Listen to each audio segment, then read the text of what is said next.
ഈ മുസ്ലിങ്ങളെല്ലാവരും ഒന്നിച്ചു നിൽക്കണം. ഒന്നിച്ചു നിന്നാൽ മുസ്ലിങ്ങൾക്ക് ശത്രുവിനെ തോൽപ്പിക്കാം. നാളെ ഇറാൻ നമ്മുടെ ഇന്ത്യക്ക് നേരെ ഒരു ആക്രമണമായിട്ട് വരുന്നു നോക്കുക. സ്വാഭാവികമായിട്ട് ഇറാന്റെ ആക്രമണത്തിന് ഹിസ്ബുള്ള ആയാലും ഹമാസ് ആയാലും പിന്തുണയ്ക്കും. അവരവിടുന്ന് റോക്കറ്റ് ഇങ്ങോട്ട് വിട്ടു നോക്കുക. അതുപോലെ ഇസ്രായേൽ വന്ന് നമ്മുടെ രാജ്യത്തെ സപ്പോർട്ട് ചെയ്യുന്നു എന്ന് കരുതുക. ഇപ്പോഴും തന്നെ ഹിസ്ബുള്ളെന്നും ഹമാസ് എന്നും ഇറാനെന്നും പറഞ്ഞ ആൾക്കാർ ബഹളം വെച്ചുകൊണ്ടിരിക്കുകയാണ്. നമ്മുടെ രാജ്യത്തുള്ള ആൾക്കാർ ആരെ സപ്പോർട്ട് ചെയ്യും? ഞാൻ കഴിഞ്ഞ ദിവസം പറഞ്ഞിട്ടുണ്ട്, ഈ ഇസ്രായേൽ ഹമാസ് വിഷയത്തിൽ നമ്മുടെ നാട്ടിലുള്ള ആൾക്കാരൊക്കെ കിടന്ന് ബഹളം വെക്കുന്നത് മതപരമായ കാരണം കൊണ്ട് മാത്രമാണ്. കഴിഞ്ഞ ദിവസം ഒരു യൂട്യൂബറായിട്ടുള്ള ഹിച്ചക്കിൻ നുമാദ് ഒരു വീഡിയോ ഇട്ടിട്ടുണ്ടായിരുന്നു, ഇത് മതപരമല്ല എന്നൊക്കെ പറഞ്ഞിട്ടുണ്ടായിരുന്നു. ഞാൻ വീണ്ടും പറയുന്നു, ഇത് വെറും മതപരമായ കാര്യമാണ്. നമ്മുടെ നാട്ടിലെ നാട്ടിൻപുറത്ത് നിൽക്കുന്ന ആൾക്കാർക്ക് എന്ത് ഇസ്രായേൽ എന്ത് ഫലസ്തീൻ നമ്മളുമായിട്ട് ഡയറക്റ്റ് എന്തെങ്കിലും ഒരു ബന്ധം ഇതിനുണ്ടോ? എന്നിട്ടും നമ്മൾ എന്തിനു വേണ്ടിയാണ് ഇസ്രായേലെന്നും ഹമാസ് എന്നും ഫലസ്തീനെന്നും ഹിസ്ബുള്ളെന്നും ഒക്കെ പറഞ്ഞുകൊണ്ട് നമ്മൾ ബഹളം വെക്കുന്നത്? ഇപ്പോഴാണ് കുറച്ചുകൂടെ വ്യക്തമാകുന്നത്. ഈ മീഡിയ വൺ പോലുള്ള ചാനലുകളൊക്കെ വൈകിട്ടിരുന്ന് എന്തിനു വേണ്ടിയാണ് ഈ ഫലസ്തീന് വേണ്ടി വാദിക്കുന്നത് എന്ന് നമുക്ക് മനസ്സിലാവുന്ന ഇതുപോലുള്ള വാർത്തകളൊക്കെ വരുമ്പോഴാണ്.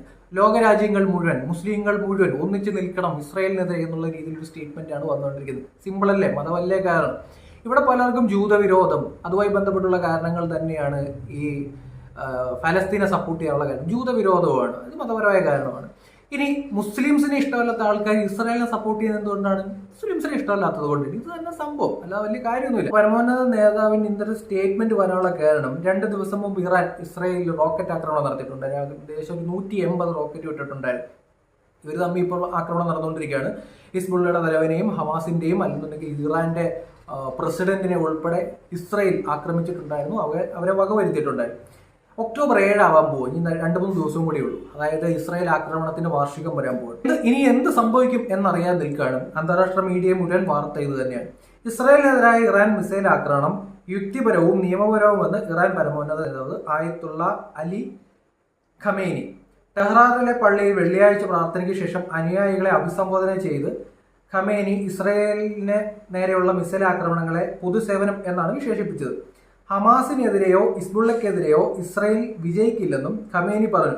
5 വർഷത്തിനിടെ ആദ്യമായാണ് ഇറാന്റെ പരമോന്നത നേതാവ് ആയത്തുള്ള ഖമേനി വെള്ളിയാഴ്ച പ്രാർത്ഥനയ്ക്ക് നേതൃത്വം നൽകുന്നത്. പശ്ചിമേഷ്യയിൽ സംഘർഷം രൂക്ഷമാകുമ്പോൾ ഹിസ്ബുള്ളയ്ക്കും ഹമാസിനുമെതിരെ ഇസ്രായേൽ ഒരിക്കലും വിജയിക്കില്ല. അക്രമകാരികളിൽ നിന്നും സ്വയം പ്രതിരോധിക്കാൻ എല്ലാ രാജ്യങ്ങൾക്കും അവകാശമുണ്ട്. ഹിസ്ബുള്ള തലവൻ ഹസൻ നസറുള്ളയെ കൊലപ്പെടുത്തിയതിന് പിന്നാലെ ഇസ്രായേലിനെതിരെ ടെഹ്റാൻ മിസൈൽ ആക്രമണം നടത്തി ദിവസങ്ങൾക്ക് ശേഷമാണ് ഖമേനി ജനക്കൂട്ടത്തെ അഭിസംബോധന ചെയ്യുന്നത്.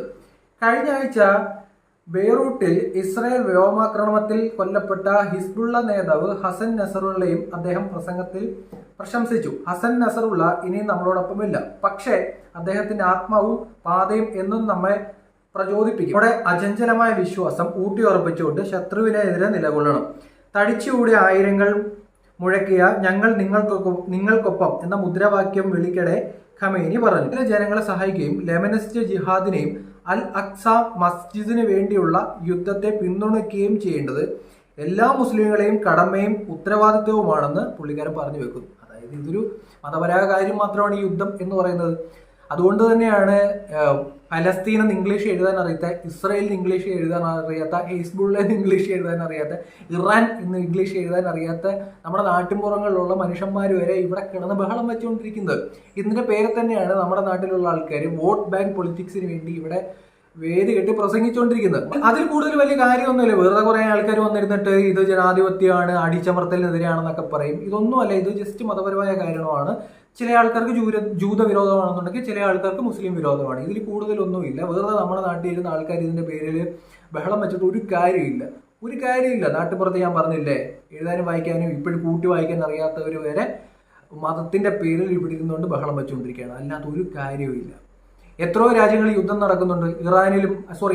റഷ്യയിലും ഉക്രൈനിലും യുദ്ധം നടക്കുന്നുണ്ട്. അവിടെ ഒന്നും ആർക്കും പ്രശ്നമില്ല. ഏതെല്ലാം രാജ്യങ്ങൾ ആഭ്യന്തര കലാപം നടക്കുന്നുണ്ട്, ഒരു പ്രശ്നമില്ല. നമ്മുടെ രാജ്യത്ത് തന്നെ ഇപ്പം മണിപ്പൂരിൽ എന്തെല്ലാം പ്രശ്നം നടന്നിട്ടുണ്ട്. അതൊക്കെ വിട്ടിട്ട് ഇസ്രായേൽ എന്ന് പറഞ്ഞ ആൾക്കാർ സപ്പോർട്ട് ചെയ്തുകൊണ്ട് നടക്കുന്നുണ്ട്.